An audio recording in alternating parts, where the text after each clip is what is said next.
Reliance industries India का most powerful business house है। इतना पावरफुल कि हर इंडियंस का डेली नीड्स रिलायंस के बिना पूरा नहीं होता। चाहे बात करें आपके व्हीकल में फ्यूल का, या बात करें मोबाइल में इंटरनेट का, या रिटेल का बात हो, या इंटरटेनमेंट का, हर जगह रिलायंस ही है। रिलायंस इंडस्ट्रीज इतना पावरफुल हो चुका है कि इंडियन इकोनॉमी का बैकबोन बन चुका है। रिलायंस इंडस्ट्रीज के पावर का आप अंदाजा लगा सकते हैं इस बात से कि जब यूएस में ट्रंप सरकार का शपथ ग्रहण था तो इंडिया से सिर्फ मुकेश अंबानी और नीता अंबानी जी को इन्विटेशन किया था। और इनके बेटे के शादी का बात करें तो 6 महीने तक सेलिब्रेशन ही चला था, और उसमें बॉलीवुड तो छोड़िए हॉलीवुड तक के सारे कलाकार आके शिरकत किए थे और परफॉर्मेंस दिए थे। और जितने भी बड़े बिजनेसमैन चाहे इंडिया का या आपको ग्लोबली, वो सारे इनके बेटे के शादी में शिरकत किए थे। तो आप इससे इनके पावर का अंदाजा लगा सकते हैं। लेकिन रिलायंस इंडस्ट्रीज अपने ही बनाए चक्रव्यूह में फंसता जा रहा है। अगर हम लोग बात करें पिछले कुछ महीनों में तो डेली बेसिस पे रिलायंस इंडस्ट्रीज को लॉस हो रहा है 2400 करोड़ का। जी हाँ, सही सुने, 1-2 करोड़ नहीं, 2400 करोड़ का लॉस हो रहा है डेली बेसिस पे। और सिर्फ अगर हम लोग मुकेश भाई अंबानी का बात करेंगे तो उनको डेली बेसिस पे 1200 करोड़ का लॉस हो रहा है। आखिर कौन सा चक्रव्यूह में फंस रहे हैं मुकेश भाई अंबानी और रिलायंस इंडस्ट्रीज की इतना बड़ा उनको लॉस देखने को मिल रहा है, और कब तक ये इस चक्रव्यूह से निकल सकते हैं? आज सारे सवालों का जवाब लेंगे इस वीडियो में। वीडियो को एंड तक देखिएगा, काफी मजेदार होने वाला है। और जो भी रिलायंस इंडस्ट्रीज के निवेशक है उनके साथ ये वीडियो शेयर कर दीजिए, और जो रिलायंस इंडस्ट्रीज को लेने का सोच रहा है उनके साथ भी ये शेयर कर दीजिए। तो चलिए वीडियो को स्टार्ट करते हैं।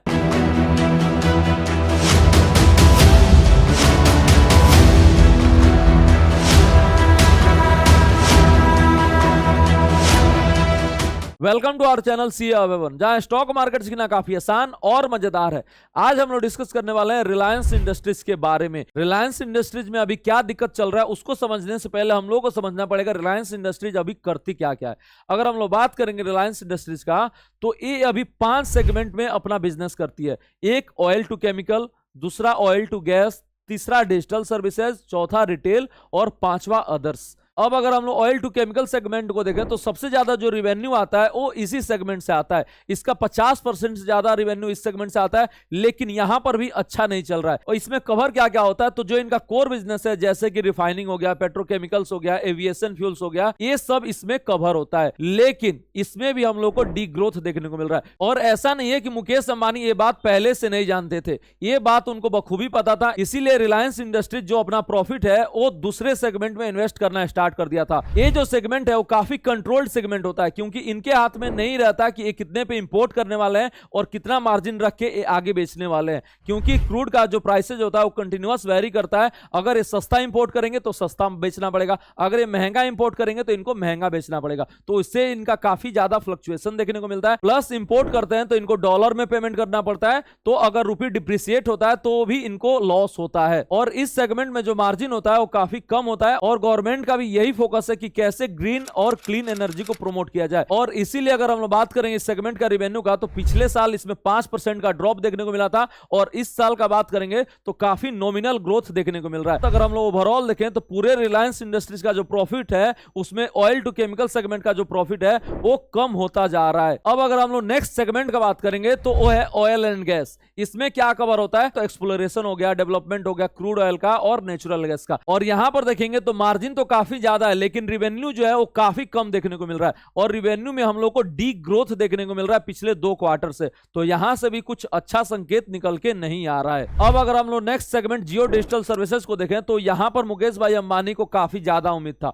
ये उनका काफी एम्बिशियस प्रोजेक्ट था, और इस पे नजर मुकेश भाई अंबानी का 2012 से ही था। और 2016 में फाइनली जाके जियो लॉन्च हुआ और आते ही तहलका मचा दिया। उनका मोटिव क्या था, तो इंडिया को डिजिटल इकोनॉमी बनाना और इंडिया में लो कॉस्ट पे इंटरनेट डेटा प्रोवाइड करना। जब जियो आया तो इंडिया में टेलीकॉम प्लेयर्स काफी ज्यादा हुआ करते थे। आपको याद होगा यूनिनॉर, टाटा डोकोमो, एयरसेल, ये काफी ज्यादा प्लेयर्स थे। लेकिन जियो के आने के बाद से सब मार्केट से गायब। उन्होंने अनाउंस किया फ्री में इंटरनेट, और ये लोगों को इतना पसंद आया कि लोगों ने इसको top telecom company of India बना दिया। जी हां, सबसे ज्यादा जो सब्सक्राइबर बेस है वो जियो का ही है।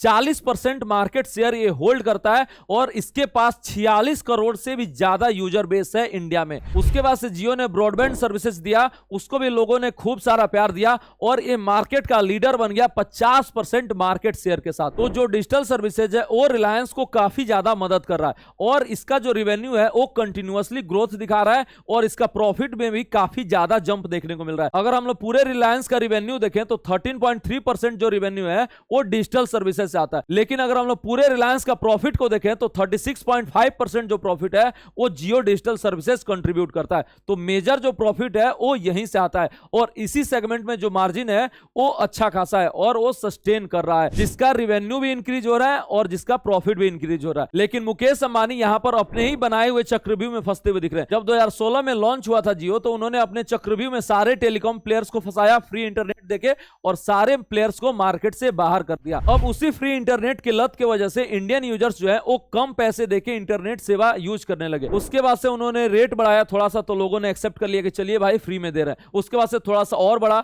फिर भी लोग एक्सेप्ट कर लिए। लेकिन कंपनी ने जब रिसेंट में प्राइस हाई किया तो 40 लाख जो यूजर्स थे वो कंपनी को छोड़कर हमेशा के लिए चले गए। ये बहुत बड़ा निगेटिव बन गया क्योंकि एक यूजर जो है वो कंटिन्यूअस लाइफ टाइम तक रिचार्ज कराता है और उससे कंटिन्यूअस रिवेन्यू आते रहता है। ये थोड़ा सा आदत लगाए थे मुकेश अंबानी, उसका थोड़ा सा यहां पर खमियाजा भुगतना पड़ा। लेकिन प्राइस हाइक की वजह से जो इनका एआरपीयू है, एवरेज रिवेन्यू पर यूजर्स, वो बढ़ते हुए देखने को मिल रहा है और ऑल टाइम हाई पे पहुंच चुका है 203 रुपया पर यूजर्स, जो कि एक अच्छा संकेत है लॉन्ग टर्म में बढ़िया प्रॉफिटेबिलिटी मेंटेन करने के लिए। लेकिन यहां भी मुकेश अंबानी अपने ही बनाए हुए चक्रव्यूह में फंसते जा रहे हैं। उन्होंने लो कॉस्ट और फ्री इंटरनेट देकर सारे प्लेयर्स को बाहर कर दिया। सिर्फ एयरटेल और रिलायंस 2 प्लेयर मात्र बचे थे और डिओपोली मार्केट क्रिएट हो गया था और जो प्लेयर बचे थे सारे मार्केट से गायब हो गए और 2 प्लेयर बचे थे, एक वोडाफोन और एक आइडिया। आपस में ये मर्ज करके एक नया प्रोडक्ट बनाया वी का, लेकिन इसके लिए भी रास्ता जो है काफी कठिन था, कर्जा काफी ज्यादा था, लेकिन लास्ट में ये भी धीरे धीरे रिकवर कर रहा है। और उसके बाद से एक वाइल्ड कार्ड एंट्री मारा है बीएसएनएल। जी हां,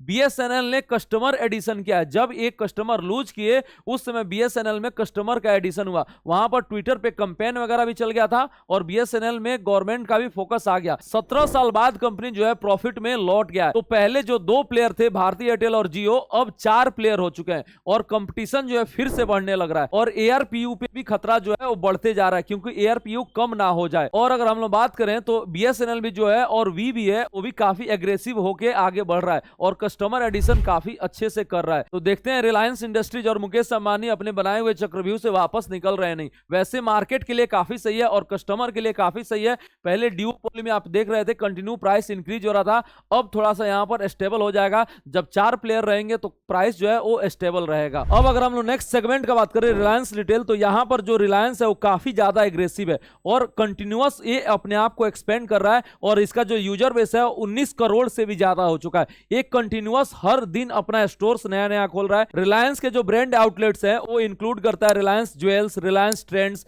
रिलायंस फ्रेश, रिलायंस स्मार्ट, ये सब इसके ब्रांड आउटलेट्स है। प्लस ये एक्विजिशन भी काफी ज्यादा किया है, चाहे वो मनीष मल्होत्रा का ब्रांड हो या जस्ट डायल हो या आलिया भट्ट का ब्रांड हो, ये सारे को ये एक्वायर भी किया है। तो यहां पर भी जो है काफी ज्यादा एग्रेसिव दिख रहा है। लेकिन यहां पर सबसे ज्यादा जो प्रॉब्लम का बात है वो है कंपटीशन और मार्जिन। यहां पर मार्जिन जो है काफी कम देखने को मिलता है और कंपटीशन जो है काफी ज्यादा है। अगर हम लोग बात करें पूरे सेल्स में जो रिटेल का हिस्सा है वो 30% के आसपास है, लेकिन प्रॉफिट में हिस्सा सिर्फ 15% के आसपास है। और यहां पर जो सबसे ज्यादा कंपटीशन देखने को मिल रहा है वो क्विक कॉमर्स और नॉर्मल कॉमर्स से देखने को मिल रहा है और बाकी जो स्टोर्स हैं, चाहे कि जूडियो हो गया वहां से इसको कंपटीशन मिलता है या बिग बास्केट हो गया या डीमार्ट हो गया, वहां से भी इसको काफी ज्यादा कंपटीशन देखने को मिलता है। तो ये अभी मार्जिन जो प्रेशर है वो अभी रहने वाला है। अब अगर हम लोग लास्ट सेगमेंट का बात करें मीडिया एंड एंटरटेनमेंट का, तो यहां पर कंपनी अभी प्रॉफिट नहीं कमा पा रही है और ये कंपनी रिसेंट में डील भी साइन किया डिज्नी इंडिया से $8.5 बिलियन का और उसके बाद से नया प्लेटफॉर्म लॉन्च करी है जियो सिनेमा